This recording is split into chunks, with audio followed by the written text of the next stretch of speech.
Hey, Research Stat 1 class, this is Stephanie coming at you with our video lecture for Friday, April 17th. And I've done a lot of thinking about how to do this lecture because it's so different than how we normally do it in class.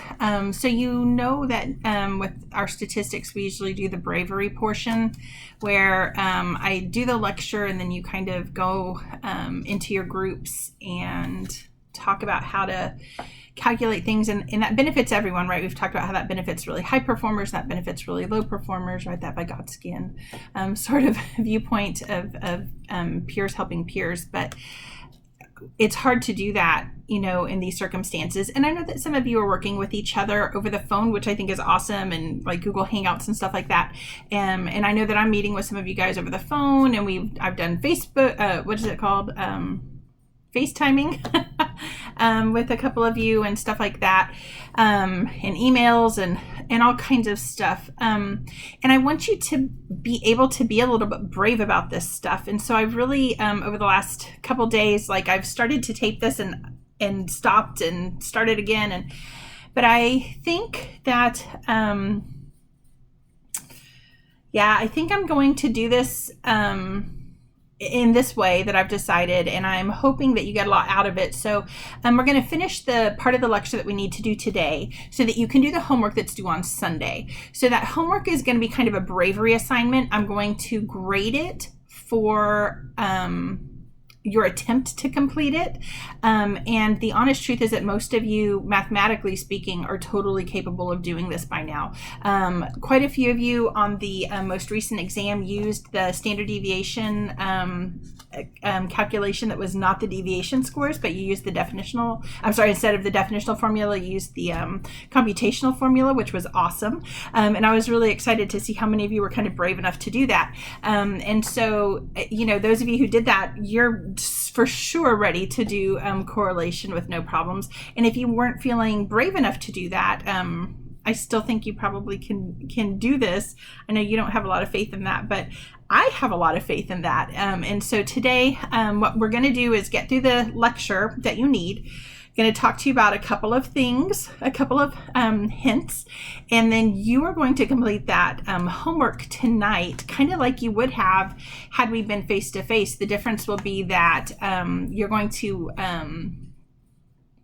a little bit be on your own, but also I don't normally give the hints I'm going to give. So usually the group kind of figures these things out. So I'm hoping it's kind of a happy medium between how we would normally teach this to give you the confidence that you can do it, and the overly guided stuff that's not going to actually help you learn it. So I hope I've found the happy medium.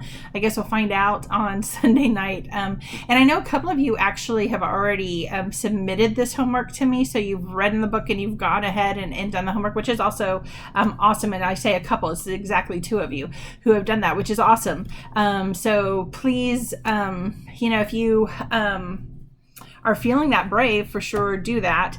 But I also know that some of you are not brave math people. So email me, phone me if you have questions, and we'll get you on board, okay? So last time when we left off, we were talking about Scatterplots. So look, I printed these up so it wouldn't just be me on camera today.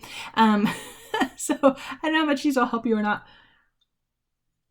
And y'all, I'm sorry I keep drinking during these videos. I am sick. I have almost no voice. I have tried to take something before this to I just sucked on a on a cough suppressant so that hopefully I won't be coughing during this, but I'm going to keep drinking to try to stop coughing. So these are the notes that I have for you, right? And but I think it may be helpful to kind of see them for those of you who aren't pulling these things up. You should be watching the videos and pulling your notes up. We talked about that, but a few of us have talked and said maybe this would be easier. So I don't have fancy software to do this, so we're doing it the homemade way. So this is where we left off. We were talking about creating that scatter plot, right? And again, this is stuff that you've done before, right? Hopefully in your algebra class at some point, whether it was in high school or in college, Hopefully you did this at some point. So you've got your x-axis here, your y-axis here. You've got your scores for your participants. And remember that these are pairs of scores. They have to stay together. So participant 1, his x and his y have to stay together. Participant 2, same thing. Their x and their y have to stay together. Very important idea. And because those are pairs of scores and they have to stay together, you can represent them on a scatter plot. You recall earlier in the semester, we talked about Sir Francis Galton and how he was kind of the person who kind of really started using scatter plots. He didn't have correlation at the time. He didn't have the math for that.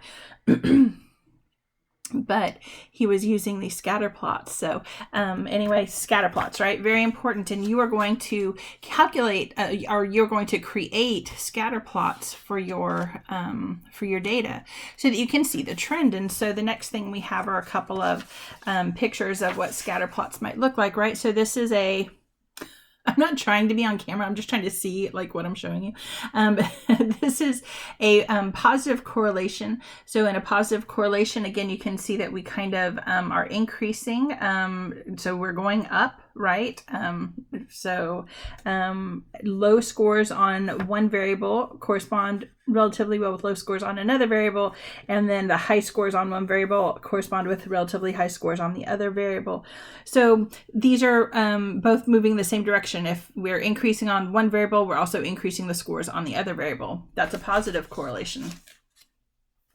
In a negative correlation, we have the opposite trend. So in a negative correlation, low scores on one variable are related to high scores on the other variable.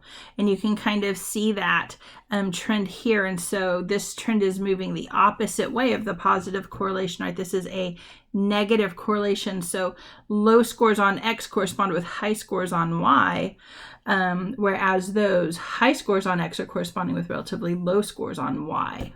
Okay, that's a negative correlation. It's also sometimes called an inverse correlation because as you move up in one of the variables, the other variable is moving down. Okay, so inverse correlation, sometimes also called. So we said that the values that we get are going to be indicative of how strong a correlation is. And we can also kind of look at strength of the correlation in another way, and that's through these scatter plots. So this is a scatter plot that shows a relatively weak correlation. You might kind of get the sense, right, that you could kind of draw a line. Remember, we're looking for a linear relationship. And so you kind of could get the sense that you could draw a line through this data. But the data is really spread out. One of the things we're going to think about next week is that in a correlation, we use it for prediction. And one of the ways we do that is by using something called a regression line. So there's actually a line, we can calculate that line, and it is going to run through the data. And what that line does is it serves to minimize the error between that line of prediction and the scores that we receive from our participants. So the closer that data is to the line of prediction, the less error there is, right? The line serves to reduce the error. So the more this data is close together and looking like a line, the stronger that prediction is going to be, the better that prediction is going to be, right? So what that means is that the correlation is stronger. So here, there's not a really good line here, right? Like if you drew a line, there'd be a lot of error between that line and these data points. So this must be a weak correlation. Does that make sense to you guys? It's not very strong. It doesn't have a whole lot of linearity to it, okay? We can do something around this. We can say that this data cloud, okay, it's like a cloud of data. This data cloud is really kind of puffy. And puffy data clouds are weak data clouds. Another problematic relationship that we might have. So weak correlation, not ideal. Right, not what we really want. This is another problematic thing. This is a curvilinear relationship or a non-linear relationship. So if you see something like this, you could not run correlational data on this data set. If you put a best fit line in here, it would be flat in order to minimize the error. So the correlation here would show weak, which if you didn't know anything and all you knew is, hey, correlation is a number that represents this relationship, you might think, oh, there's no relationship here. Hello, this is like a beautiful relationship, right? Like, this is a beautiful relationship, but it's not a beautiful linear relationship. This is not a linear relationship. And so correlation is not the right way to analyze this guy. We wouldn't use correlation on him. We have other more sophisticated ways that we can analyze this guy. You'll learn about those in grad school. All you going to grad school, right? Or in Research Stat 3, I believe you will cover some of the more sophisticated ways to look at that kind of curvilinear data. I've asked Dr. Bowman. I'm not actually sure that you guys do that, but I think you do. All right. So if we're thinking about the different linear relationships that we could have a perfect linear relationship, right? That's either positive or negative. We can also have a relationship that's just all over the place. There's no trend here, and that I really cannot see. That relationship would not be the correlation coefficient that R here would be very close to 0. Here on these perfect relationships, our R would be a 1 or a negative 1, right? So for this positive correlation here, the R would be a positive 1. Here it would be a negative 1, indicating there's no error between the data and the line. All the data falls exactly on that line. But reality, right? We never get this. What we usually get is something that looks a lot more like these guys, right? So the thinner, the skinner that data cloud is, the stronger the correlation, the less error we have between those correlation data points and that line of best fit, or that regression line. So here we have kind of weak correlations. Again, you can kind of feel when you put that data cloud around it, it kind of helps you see what that general trend is in the data. Here our data clouds are more compact. There's less error in these data clouds.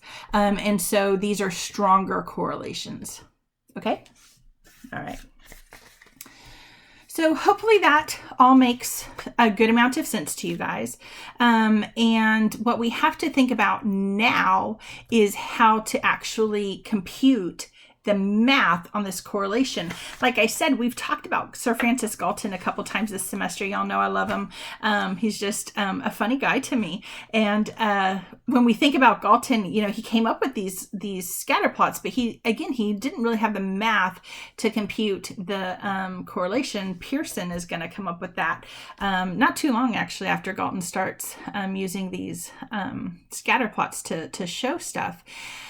To show relationships, right? That's what Galton was trying to do. He was trying to remember, if you guys remember from earlier in the semester, we talked about his correlations, and we said that he was trying to provide evidence that genius ran in families, right? So he would put like, you know, one person's scores on the bottom, like the son scores, and then all the father scores. And he's like, if the son was smarter, the father should be smarter. If the son was less smart, the father should be less smart, right? In an effort to try to prove he was a genius because Darwin was his cousin. I think my cough drop is wearing off.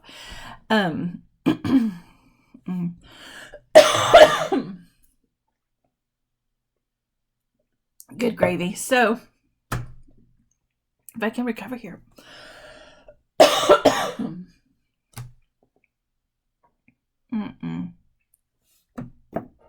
I should pause it, but I'm not gonna.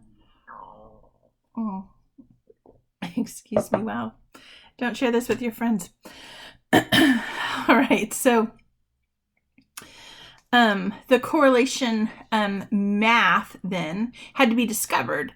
It's not difficult math. It really isn't difficult math. But think about what the math has to do. So the math has to take into account. It has to be able to take into account any two pieces of data, right? So think about this. We have to be able to compare maybe height and weight, right? There's a relationship between height and weight. The taller someone is in general, the heavier they are, right? And of course, people are all over the place with that, right? Whenever I do this example in class, I talk about my great-grandmother. She used to call herself a 4x4. She was about 4'3", and she was about 4 feet around. We used to call her Mama Nora. Mama Nora lived to be 97 years old. That woman could eat, and she did not believe in fake sugar and all this other stuff. But so she was a tiny, tiny little woman who was very, very large in terms of, right, short stature, large in weight. And so when we think about that then, when we think about that correlation, we can see obvious exceptions to the rule, right? One of my good friends is 6'2", and he's a beanpole. I mean, he's 40 and he's 45, just like the rest. Actually, he's the youngster. He's 44, but he has a metabolism of like, I don't know, like a 10-year-old still. He eats like crazy and he doesn't gain any weight. It's just wild. So we have, right, people who are exceptions to the rule, but there's a general trend there, right? Like the taller you are in general, the heavier you are. The smaller you are in general, the lighter you are. It's just kind of how things go. So that correlation, the math is going to have to take into account comparing things like height and weight. It's going to have to be able to take care of things that are measured on all different kinds of scales. Okay. It's going to have to be able to tell us something about the relationship. So we said that it's going to, the Pearson correlation, right, is going to give us a R value of somewhere between -1 and +1. So this particular math is going to give us an actual number that is going to range between a -1 and +1. Some other statistics are not going to have limitations like that, but this one does. And in a way that's kind of nice because excuse me, you guys, I'm so sorry. One of the first things that we're going to think about is how, one of the first things we can think about then is how we can check our math on this. So if we have a number that we end up with that's bigger than +1 or smaller than -1, immediately we know, hey, we've done something wrong. We have to go back then and check this and fix it, right? So the Pearson's R then is going to start off just like any other analysis. So what has step 1 been in our other analyses? So as we've been doing those one sample t-test in the last chapter, in chapter 7, and chapter 6 was all about this thing. So what do you think step 1 is here? That's right. It has to be creating the hypotheses. So anytime we're going to do a statistical analysis, we have to have hypotheses. So our hypothesis for the Pearson is going to involve the idea of a relationship. So the null hypothesis, if we put this into words, says basically there's no relationship between the two variables, right? Null meaning no. So if we're framing this in terms of a relationship, then the null hypothesis is that there's no relationship between the variables. The alternative hypothesis, then, we also have to frame within a relationship. So the easiest way to do this is to just say there is a relationship. And that would be a bidirectional hypothesis. We're not really saying what we expect. We're not saying we expect a positive relationship or a negative relationship. The alternative hypothesis can look a little bit different than this as well. And I am okay if it makes more sense for you to actually make a statement like, as this particular variable increases, this other variable decreases, or as this variable increases, the other variable will also increase. I'm okay with you using words like that. I think it can be really beneficial. And that's true for the null hypothesis as well, framing this in terms of the variables that we're using. One of the ideas that we introduced earlier in the semester was that we don't really have independent and dependent variables in correlations. We have what we call predictor variables. And so you can put both of those predictor variables into the null hypothesis. So there will not be a relationship between variable X and variable Y. Very appropriate to frame your hypotheses in those ways. So that's a couple of ways, right? The book says just to say there's no relationship, but I also like to think of it in terms of using the actual variable names. I think it's in a lot of ways more helpful to you as you're learning this stuff. So if you feel comfortable doing that, then do that. But step 1 is to create that hypothesis.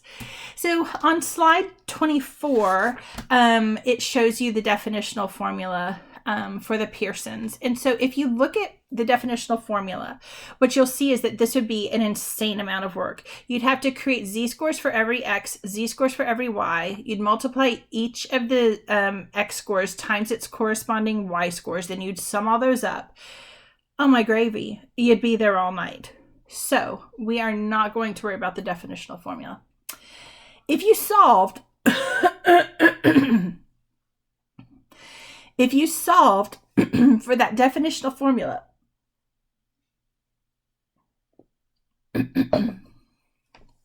if you solved, I'm not gonna, my voice is really not gonna make it, guys. If you solved for that definitional formula, then what you would get is what we use as our computational formula. Okay, so I'm gonna put this up here. I can't tell if it's nice and clear or not. I'm hoping that I'm gonna cover me up. All right, so this computational formula is what we are going to use.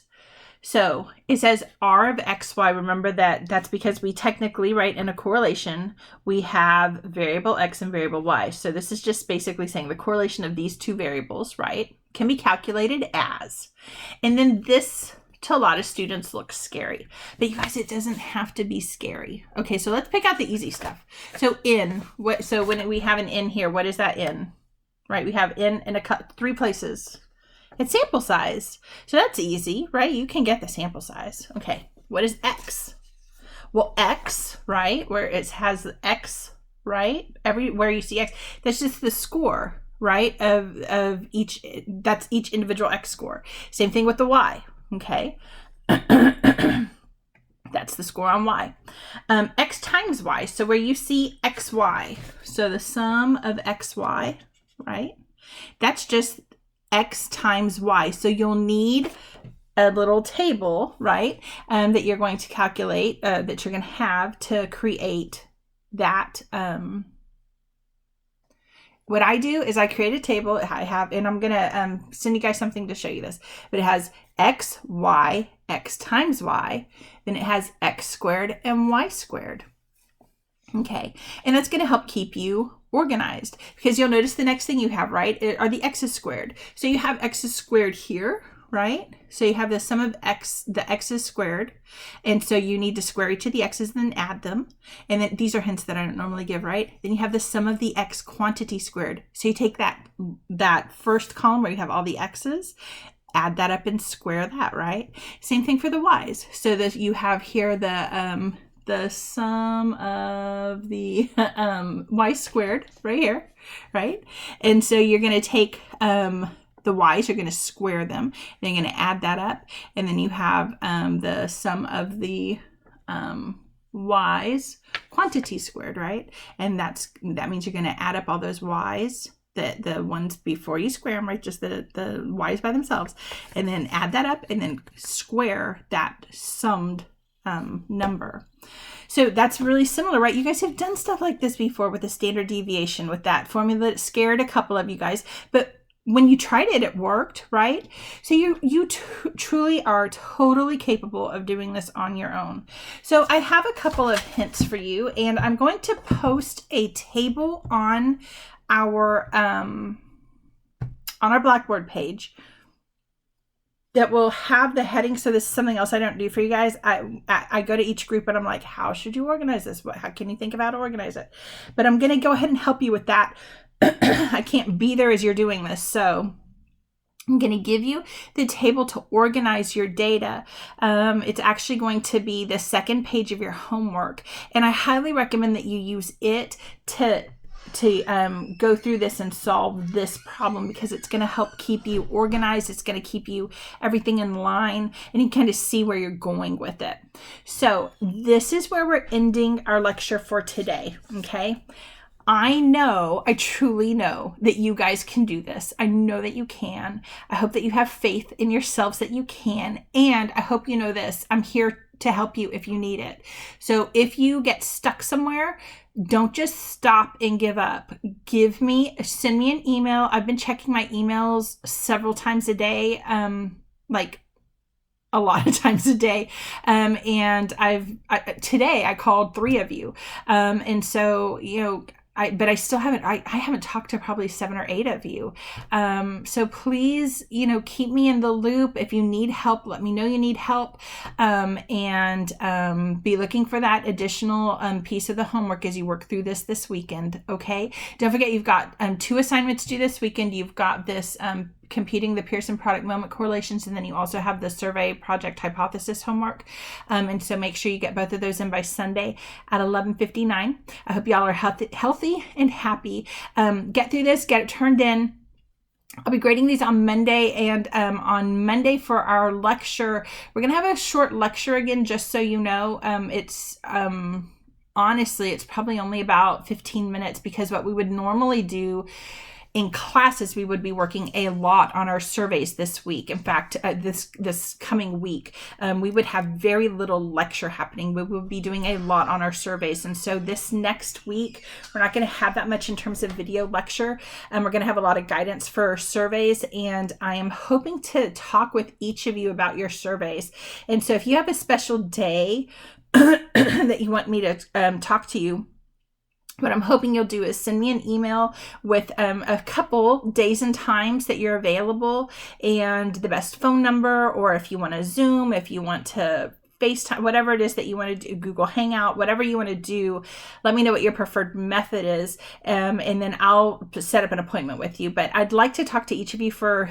It'll probably take somewhere between 10 and 20 minutes for us to get everyone on board and make sure that you're doing okay for your survey. Okay, if you feel like you don't need it, that's fine. But if you feel like you do need it, and I think most of you honestly probably do, please let me know. Okay, I'll talk to you next week. Bye.